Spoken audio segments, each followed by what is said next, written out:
Welcome to People Potential with Amanda. Thank you for listening in today. I'm your host, Amanda Flasing, and I'll be bringing on various experts to discuss empowering individuals and organizations to achieve their full potential. Hi, everyone, and welcome to another episode of People Potential with Amanda. Today's guest is Dave Macnee. Thanks for joining me, Dave. Thank you for having me, Amanda. So Dave is the Senior Relationship Manager from Future Forum, as well as Slack, and he's sitting in Vancouver, BC. So let me just give you a tidbit about Future Forum. Dave will tell us more about it, but it is a consortium backed by Slack that helps leaders reimagine the digital-first future of work through data and dialogue. So it's part think tank, part executive forum. You can check them out at futureforum.com. So Dave, tell us a bit about yourself, your journey. How did you get into this really cool, very niche role at Slack and at Future Forum? Yeah, thank you. So maybe I'll start with Future Forum and work backwards from there. You did a pretty good job on the setup. We are, you said, a research consortium. Sometimes I call us a think tank. We're backed by Slack, and we study the future of work with a specific focus on flexible work models, their impact on diversity, equity, and inclusion, and how to foster employee connection on distributed teams. We run a quarterly survey of 10,000 knowledge workers around the globe. That's called the Future Forum Pulse Survey. And we use that to publish white papers, case studies, leadership playbooks. That's kind of the content side of what we do.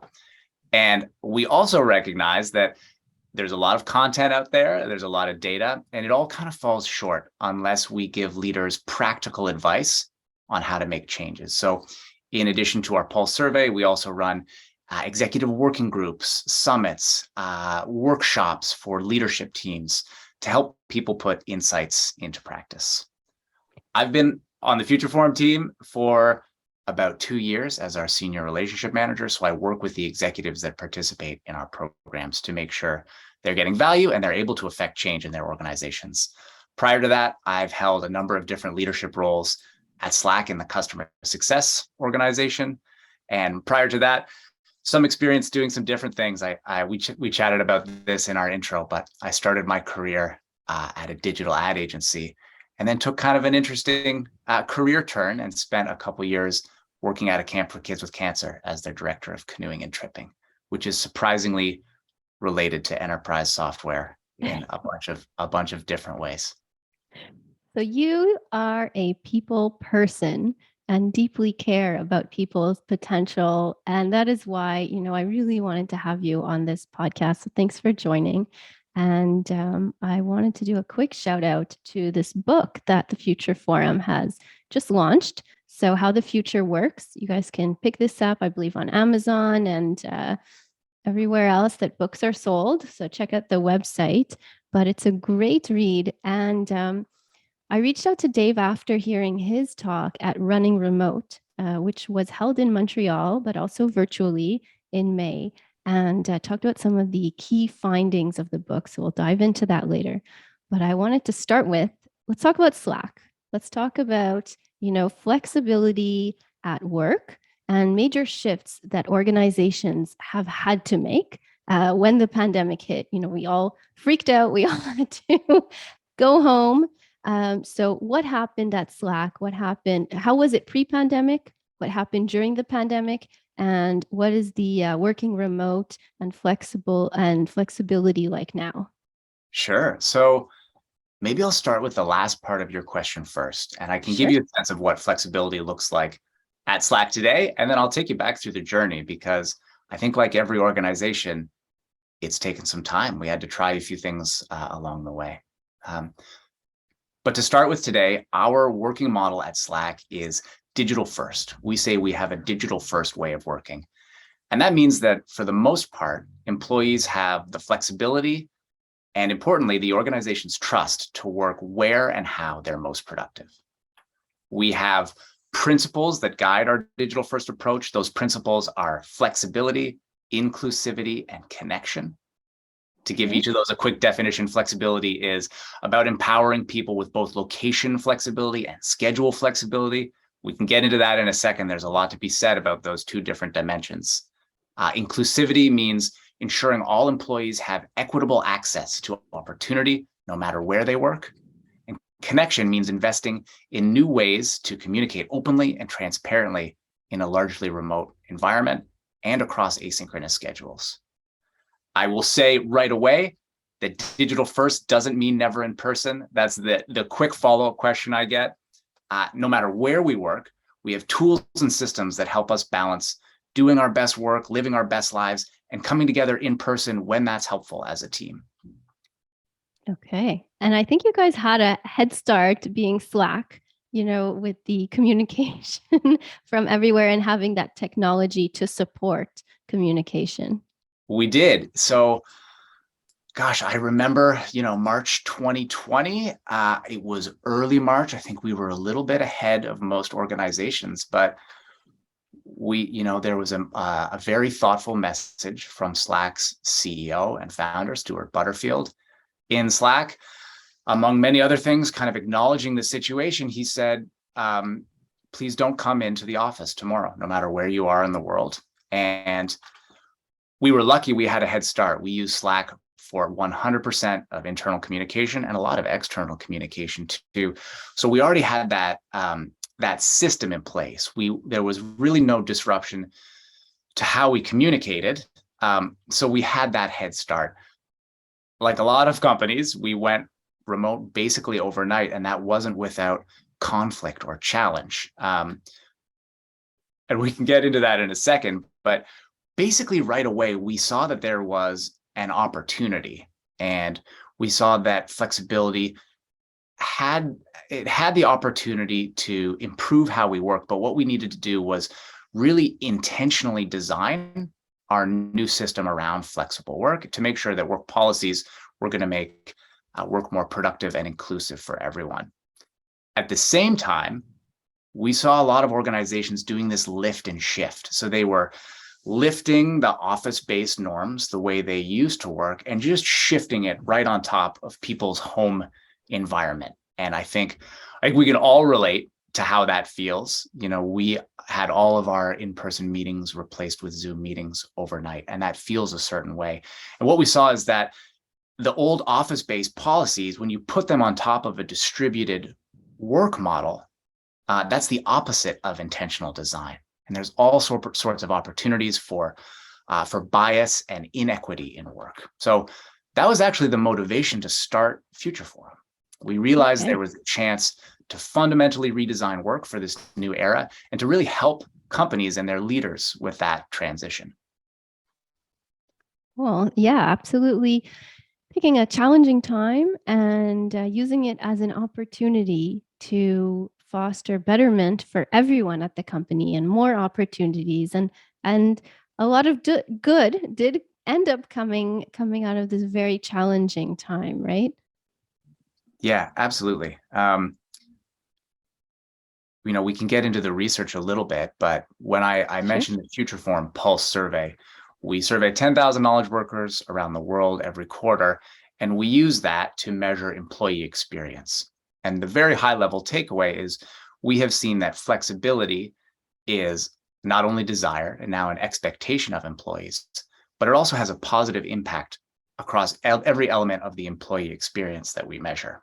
It also is, I would say, disproportionately beneficial or more important to historically discriminated groups. And that was really surprising to us when we dug into these findings. As an example, for Black knowledge workers in the United States, we've seen sense of belonging increase over the past few quarters. And the reason for that is when people have flexible work, they spend less time or energy on things like code switching, so changing the way you speak or dress to fit in with an environment that's not naturally your own. There's better ability to bounce back from microaggressions or outright racism. That flexibility has been really important for those groups to feel more connected in their work. Also, a huge benefit to working parents, especially working mothers, who more often take on caregiving responsibilities. Flexible work, both location and, more importantly, schedule flexibility, have been very helpful to people to have a more balanced work life. Absolutely. I mean, we all know that the pandemic has hit women a bit harder, especially working mothers. And this kind of flexibility, is that the answer that you've seen from the Pulse surveys? I mean, I think maybe I'm asking a rhetorical question, It's a but bit of a yeah, it's a big part. it's a bit of a leading question, but it's true. I mean, I don't know if you can tell, I'm here in my daughter's room in I Vancouver, love BC. it. My almost 6-year-old just finished kindergarten, and look, there have been challenges through this pandemic era, and I will start by saying I'm very grateful for what I have. You know, I have a space. My daughter goes to school. I'm able to use her room as an office. Not everyone has that space, and I should call that out right away. Some people need the office as a way to get out of the house and have a quiet space to work. For me, the flexibility to work from home has been great. I balance that with going to see my colleagues when I can, but the quiet time here is excellent. And it also means that I have the schedule flexibility to build work around my life. So as an example, I bring my daughter into kindergarten a few days a week. I can walk her in. I tell my team, you know, hey, I'm walking my daughter in. I'll be on at about 9:30. I can also pick her up. And the reason that that's possible is because we've invested in schedule flexibility as well. So I think a lot of the air in the room has gone to location flexibility when people talk about hybrid work. What we see in our research is that people want schedule flexibility even more. 94% of workers want schedule flexibility. Almost 2/3, 65%, say they don't have that ability right now. And the impact is even better than location flexibility. If you can set your own schedule to an extent, you have up to 6 times better scores on feeling good about work-related stress or anxiety. And I have felt that personally. You know, I think a lot of people over the last couple of years have felt work kind of creep in, all consuming. I am grateful to be part of a team where we've been really thoughtful on making space for synchronous work as a team. We subscribe to the idea of core collaboration hours. So we have a chunk of time where we're going to be together. And then on the margins, we make time for asynchronous work and also living our lives. So sometimes I wake up early, get a little deep work done, some focus work, take a break to bring my daughter to school, and then come back online for synchronous work with my team. And that's been a huge benefit to me. Absolutely. We're lucky as well at Successfunder to do something like that. We're different team members, and we call it, so there's work-life balance, but there's also work-life integration. So different people, depending on their motivators and how they work best.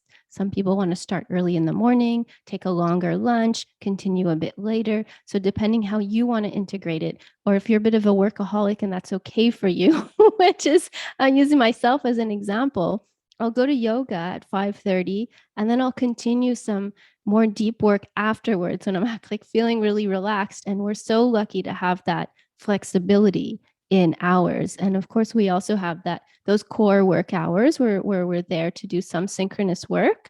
But in general, and we're the marketing team, so we have I'd say we're quite lucky with the amount of flexibility we can have.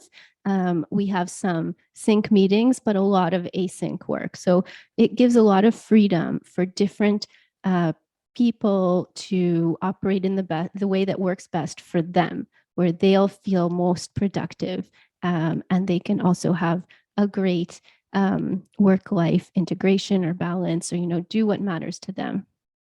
Am I allowed to ask you questions? Oh yeah, of course. I'd love to hear how you and your team agreed on that working model and how you decided how you were going to work together. You know what? It was a lot of trial and error, and kind of came to be quite naturally with different discussions. So at Successfinder, we have the advantage of we have a behavioral assessment and platform. So we know ourselves quite well, and I know my team very well. So that does give us that added advantage. So I know how others work and what works best for myself. So that self-awareness and the awareness of others.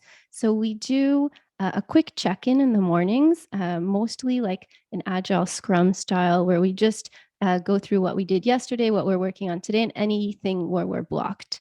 So we have that daily touch point. And then if needed, we have additional meetings if there's something urgent or something required. And then once a week, like a longer touch point, and then meetings in between. But then I talk to different members of the team, and everyone has the flexibility to make their schedule work for themselves. So I have someone else who works similar to me, who will work sometimes in the evening or take a longer lunch to go work out, or she'll go into the office more often because she doesn't have a comfortable home office, or else some others are very like to do 8:30 to 5 exactly and have that strict balance. So there's room for everyone. So it's not that it's a one size fits all and everyone has to do this way. At Successfunder, we have that flexibility within the flexible work hours. So we have the core hours, and even there's quite a lot of flexibility. So flexibility in schedule, like you were saying, and also in going into the office to meet with your colleagues. So in marketing, we like to do brainstorms and like make sure we're using the office space, not to go in and have Zoom meetings or team meetings, but to go in and actually collaborate. Yeah. I take it a step further and say, not only is it not one size fits all, I like to say that one size fits none. And I think Yeah, that people are experiencing that as they put together hybrid work policy or the quote unquote return to office policy. It sounds like you've been doing what we recommend, which is starting with principles. What do you believe as an organization? What are your values? Working down from there to guardrails. What behavioral norms can you put in place to make sure that there is equity in how you work and that people can actually embrace and invest in flexibility? And then down from there, team level agreements, which is a tactic I share probably once a day. And that is a consensus driven way for a team to define how they work. How do we come together? When do we come together? What does flexibility mean? When are we available for synchronous work? When do we work asynchronously? How do we disagree? How do we make decisions? Defining all of that together is such a powerful tool. And then coming back to it as a team with an expectation that you will experiment and iterate and hold yourselves accountable. That is how, in my opinion, that's how to make progress. And I think it's especially important when you look at really large organizations trying to make this change. If you have a 50,000 or 100,000 person organization, you can't have a leader say, this is our new policy. There has to be a mechanism or a way to push some autonomy to leaders and to people who are close to the work that's being done. absolutely, absolutely. And I mean, we're quite small, so it's a different situation, but I can imagine the complexities that come with a larger organization. And there's so many different types of teams within an organization, and what works best for different teams won't work, what works for one team won't work for the other. But even within a team, people's lives change over the course of a year, 2 years, etc. So their priorities can change, their lifestyle priorities or their schedules, and having that flexibility and open and constant discussion. So how often do you redo that workshop to make sure that you're staying up to date with the latest needs or the latest shifts? So for the Future Form team, and this is kind of fun, we get to live, the insights that we see through our data, we hold ourselves accountable to. And I can say for us, the cadence was once a month when we started. We said, let's do this as a team. Let's define how we work. We'll set 3 or 4 main topics or themes, and we'll define what each of those is.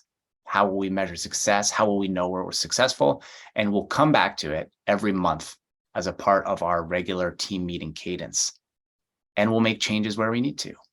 And then what we found is that those topics kind of settled what like our core collaboration hours. They've changed a little bit on the margins, but we're comfortable with that now. We've talked about how how do we rumble as a team? How do we disagree? How do we make space for debating, discussing, deciding the most important things? That took a bunch of iteration at the beginning. I would say our team norms have settled, and now we check in about once a quarter. Okay. And when we bring someone new on the team, we make sure we make space to bring that person in and talk about how we work, but also how we defined that, and to ask them for input or ideas or changes so that we're continuing to evolve as we grow. So, do you have another team that you would see on a more regular basis than once a quarter? Or do you work with so much independence? And I know I'm going into the specifics of your Sure. role, but I'm curious. Like it's quite different from most traditional roles. Like, let's say you're in a marketing team, you're in the developer team, or in the product team. You have regular touch points that are much more that happen much more often than quarterly. So I think the best example here in my role as a relationship manager is I work a lot with Slack's sales and customer success team. So the Future Form team is relatively small. There's a large sales and success team at Slack and much bigger at Salesforce, which is the parent company of Slack. And I think this is very interesting because I treat meetings and how I work with that team as a chance to show what good looks like in every interaction. So as an example, a topic that comes up over and over with executives is, how do I tame this meeting monster? My schedule has become blocks of half an hour Zoom meetings all day. I have no time to do any work, so I work at night or in the morning. Yeah, I'm smiling because Because you're that there. Okay, happened you're to with all me. of us. I'm not there anymore. I'm not there anymore, but I have been there, and we all have been there. Yeah, I mean, this is very interesting to me. I'm stealing a line from our CEO of Slack, but Stuart has talked about this proliferation of meetings, and I think some organizations have really there's a temptation to use meetings as the only method to do work. The analogy is, if the only tool you have is a hammer, everything starts to look like a nail. All you do is schedule meetings. And so coming back to working with the sales team, I think people's first reaction sometimes, if they want to bring an executive into a Future Form program, is, hey, let me schedule a 30-minute call with Dave to discuss. And that's a great moment for me to say, let's bring this into a Slack channel. You know, what's the audience? What are their objectives? What exposure have they had to Future Form work? What value can we provide them? When that's on paper, we can iterate a bit in channels asynchronously. And then if we do need a meeting to discuss, which is so helpful sometimes, I love audio only calls. In Slack, there's a feature called huddles where there's no video. And I find that it's very helpful in getting rid of the temptation to schedule it as a 30-minute chunk that inevitably goes to 30 minutes, even if you only need 15. So I love the kind of on the fly audio only calls as a way to just take the amount of time that you need. The other Absolutely. thing, can I add to that? Yeah, of course, of course. I would say we're still experimenting, and two things we've launched recently at Slack are Focus Fridays and Maker Weeks. And so every Friday is a Focus Friday, and that means that to the extent possible, we try to book no meetings, and we also try to really limit any expectation of a timely response. Look, it doesn't work for every person all the time. If you have a really hot project going on, there's probably some amount of synchronous work, and that's fine. But the idea is, can we give people time back to really focus, to embrace deep work? It's so helpful for me. It means that I can really engage in the most important parts of my job, the things that you a lot of times unintentionally push off because you just don't have the ability to get into that deep work state. So that's Focus Fridays, and I love talking about that. And if a person on a different team tries to book me on a Friday, I'll say, hey, can this wait till next week? You know, I'm trying to practice Focus Fridays. Maybe you could send me something in advance that I could look at and really think about it and get back to you.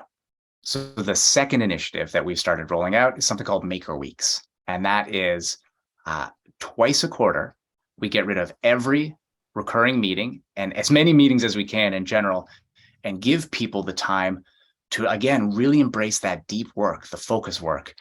We've done a handful of these weeks so far, and I think we've learned. They're still not perfect, but we're learning. And what I have experienced is it takes work. It takes effort and intentionality. You have to set yourself up for that week to make sure that you and your team are defining priorities, what's most important, what will you make exceptions for, what will you not make exceptions for. And when the setup is done well, they are amazing. It's like a quarter's worth of work can get done in that week when you can be really intentional about the things that you want to accomplish. I love it. I would recommend it to anyone. A very small outcome, if nothing else, it gives you a really nice way to have a hard look at some of those recurring meetings that don't provide your team value. And I think after the week, what I hear from people who try this is they say, wow, I really don't need that meeting. I'm going to make it asynchronous. I'll make it a message in Slack instead of an hour meeting that my team goes to every week. And that's a really healthy outcome. Absolutely. So in the week that you do twice a quarter, do you still have meetings for specific projects? Do you say, as a team, we're focused on this project and we will only meet for this project? Or is it a meeting-free week? It really depends on what the project is, but we push as much to asynchronous as we can. So as an example, our cadence with Futureform is we have a Monday stand-up. That is our one camera on meeting per week. It's about 45 minutes. There's an agenda set ahead of time so people can do some prep. We really try to use that synchronous time to debate, discuss, and decide. It's not a readout meeting. And then Tuesday, Wednesday, Thursday, we have half an hour, 45-minute audio only huddle on specific topics. We have the same, I guess, kind of the same system during maker weeks, but we organize it so that it's async. So for the Monday meeting, we set ahead of time, here are the topics we're going to talk through. We would love people's comments by the end of the day or by Tuesday at whatever time. And we just make a space for people to take what is normally synchronous work and make it asynchronous. And we do the same thing for the other days in the week. It takes effort, it takes purpose, intentionality, but if you give it that time, you can absolutely do most of those meetings asynchronously. Very interesting. You know what? We'll try it out this quarter, and I'll let you know how it goes. And we've tried to implement with medium success the no meetings Friday. Especially now in the summer, it will be hard because we do summer Fridays where we finish at 12. So we do have a few meetings creep up on Friday mornings. But especially after going to running remote and learning more in depth about async versus sync and what do you use your meetings for and having this specific hygiene, I've been able to block off a lot more focus times and in ways that work for me. So for this first half of the year, I've been testing out meetings in the morning and focus time in the afternoon. And then I'll switch it over and see if I work better with focus time in the morning versus afternoon. But so far, it's been really, really helpful. And it's a challenge to be firm about, this is my focus time. Like I don't want meetings in here. So obviously there are some times where I still have to have a meeting, but in general, I can say it's been going quite well. That's great to hear. So let's move on to, we really discussed the Future Forum a lot already, and how important job flexibility is. So not only where you work, but your schedule. And what did you say? What was the percentage of how important this is for job satisfaction? Is it the number one leading reason or leading indicator of job satisfaction, or what's number one? And then where does it rank on there? Give us some stats. Sure. So in our surveys, we see that flexibility ranks second only to compensation in terms of job satisfaction. That's on the individual level. I think an interesting thing to look at is how flexibility, and especially the lack of flexibility, the impact that can have on an organization. So we see that knowledge workers who say they have little or no ability to set their own hours, they are 2.6 times more likely to, quote, definitely look for a new job in the next year compared to those that do have schedule flexibility. They have 2.2 times worse work-related stress and anxiety, 1.7 times worse work-life balance, and 1.4 times worse burnout. That paints, a pretty stark picture. And I think the call out to leaders is the way to build competitive advantage is to attract, engage, and retain top talent. And so flexibility is a core ingredient to that. And if you If you're not really purposefully, thoughtfully thinking about your flexible work model, you're missing an opportunity to deliver value to your customers. Absolutely. We keep talking about the great resignation, the great reshuffle, or whatever you want to call it. But I think this shout out to leaders to make sure flexibility in schedule and location is really thought out and that it's part of your employer value proposition and what you stand for as a company, and have clarity on that. And the impact can be huge. But I'll bring in a little controversial side to this. We've seen recently more and more pretty large organizations mandating an official and permanent return to office. Why do you think these organizations are convinced that this is the best way to go? Yeah, so what we see here, I'll start with this idea of an executive employee disconnect, because I think this can be driving a lot of the conversation. What we see in our research is that executives actually report a higher preference for returning to the office more of the time. 72% of executives want to work from the office at least 3 days a week, compared to 24% of non-executives. But when we look at who is actually returning, we see that 35% of non-executives are working from the office most days a week, 5 days a week, compared to just 19% of executives. So there's this tension between executives saying, hey, I want to be in the office, I want everyone to be in the office, and non-executives saying, no, thank you, I would much prefer flexibility. And what we see driving that is, first, executives have a better experience with their workplace in general. So they have better resources, networks, autonomy. Frankly, they already have flexibility. Many executives already take Fridays and Mondays off. So that's kind of baked into their experience. The second thing is a confirmation bias. So what we have heard is that about 2/3 of executives say they're not involved in the planning process of hybrid work, return to office, future of work discussions, which is kind of amazing. And there's a quote in the book from Helena Gottschling, the CHRO of Royal Bank of Canada. She has made it a practice to remind leaders not to be a focus group of one, which is great advice. Make sure you're collecting data and listening to the voice of your employees as you're putting together these plans. And the third thing I say is there can be a lack of trust.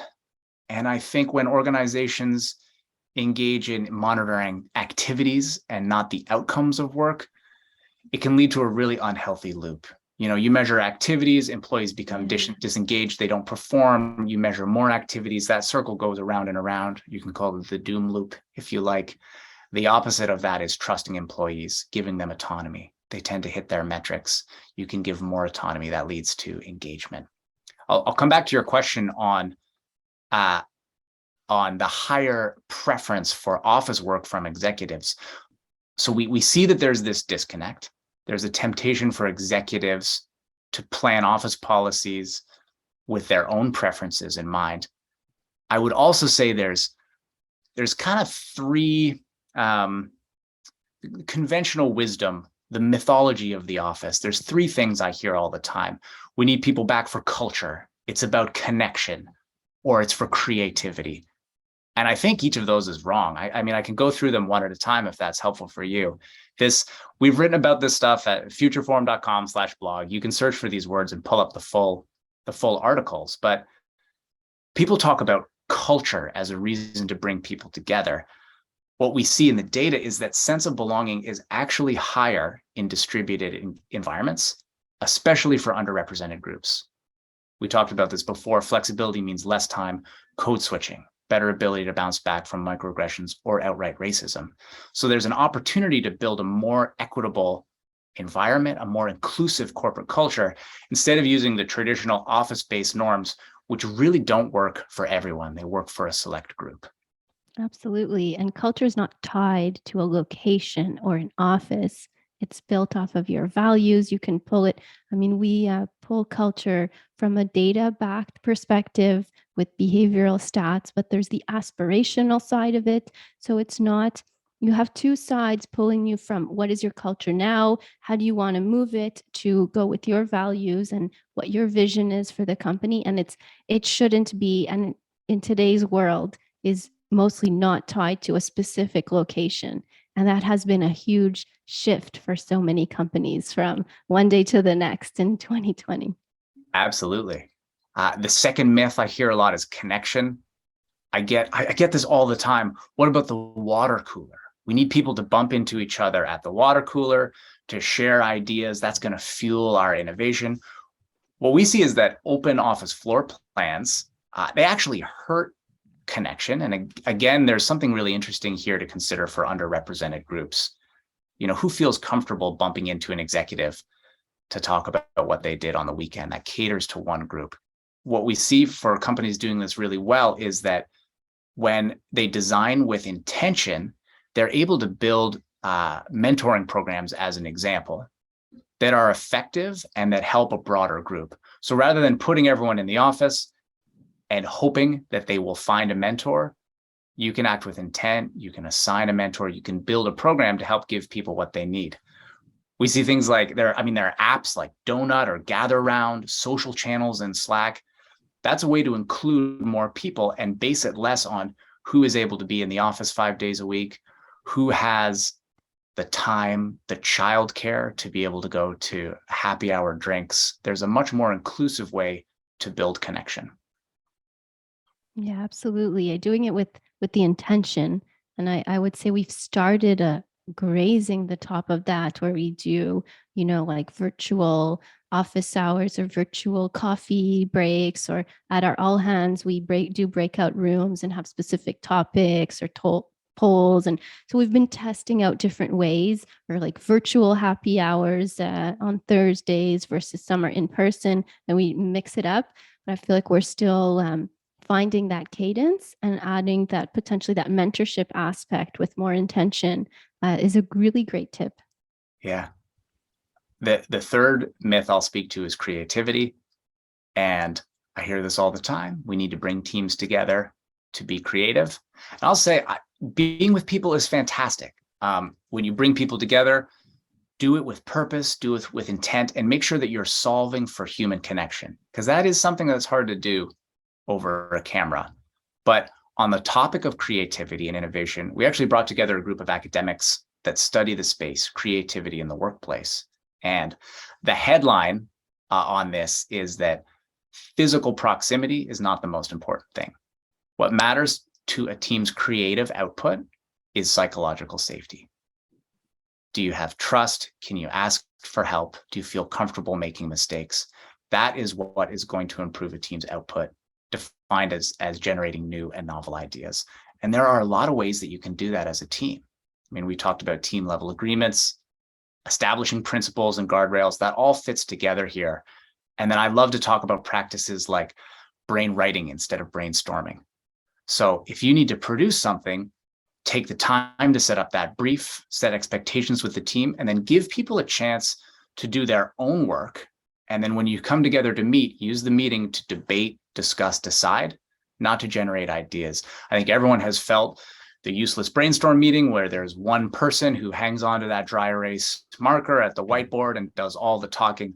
A much more productive way is to give people time and then come together to discuss it. And there are all sorts of apps, Mural, Miro, even if you're using Google Docs, that can be a much better and more productive experience than getting everyone in a room to talk about something. Another great tip. I think we've implemented that, but with maybe less of a process. But having the brief and having time to reflect in advance makes a huge difference. And it's also knowing in a traditional brainstorm, of course, we try to have that psychological safety and have a safe group environment. But some people are lower on visibility or might be shy to speak up. So someone else will take all the room with all these ideas, and someone else that actually has excellent ideas might be shy to speak up. So that prep work, I think, is amazing. So it's combining the two. And I think we continue to work on that. Like, how do you combine the async with the sync and bringing in that human interaction, and they do say when people come together, great things happen. Well, let's not remove that, but let's find a way to make it more inclusive and really make it work.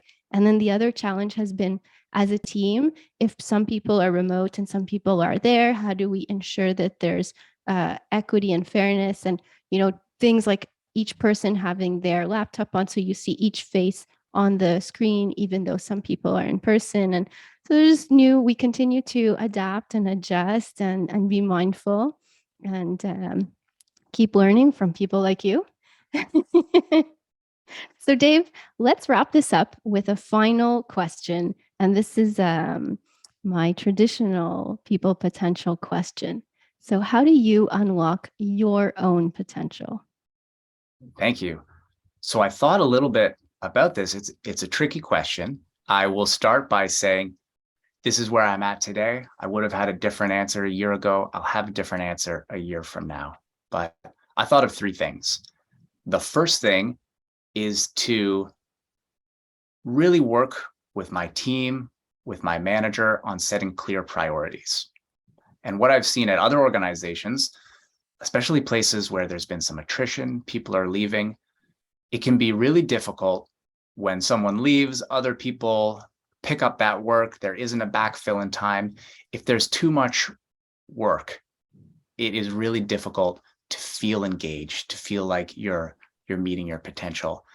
And I'm really grateful to be on a team with really supportive leadership who work with me to help set priorities. And I know that my personality style, my working style, I love to have clarity, definition, how are we measuring success, and then the autonomy to do it. So setting priorities first, I think, is so important. The second thing for me is the ability to ask for help. I do it all the time. And again, there's psychological safety on my team, so I feel like I can go there. But with clear priorities and KRs, I am so comfortable saying, hey, I'm missing this. We're not getting there. Should I be doing something different? Should I take something off my plate to really focus on this? What do you think we could do better? Give me some advice. Being able to ask for help is so important for me. The third thing I would say is looking at balance in my life in general. I think the question was, how do you unlock potential? I feel like that question is a little bit directed towards work, but I know that I'm most engaged and I do my best work when I have balance in my life in general. I love staying active. If I don't do that, I'm going to be stressed. So can I get outside? Can I spend time with my family? I love playing music with my kids. They're small. They're kind of 6 and 3, but one day we're going to have that family band. I promise. It brings me so much joy. And I know if I do those activities, I will I will feel much better about work. Awesome. Thank you so much for sharing. And absolutely, both at work and in your personal life, that's how you really unlock your potential, because those two are merged together. You can't have one without the other and fully be thriving in life. So it's not that only work or only personal life. So it's finding that balance or integration. So thank you so much for sharing. Thank you so much for your time today, Dave. I appreciate you. Of course. Thank you for having me. Thanks for joining us on People Potential with Amanda. I appreciate each and every single listen and view. If you've enjoyed this content, it would really mean the world if you could leave us a 5-star review. This will make a huge impact in increasing the visibility of this podcast, on top of brightening the day of a few people here at Successfunder who work really hard behind the scenes to make this all happen. We're continuously working on new episodes, so be sure to hit the subscribe button so you won't miss a thing. Until next time, stay curious.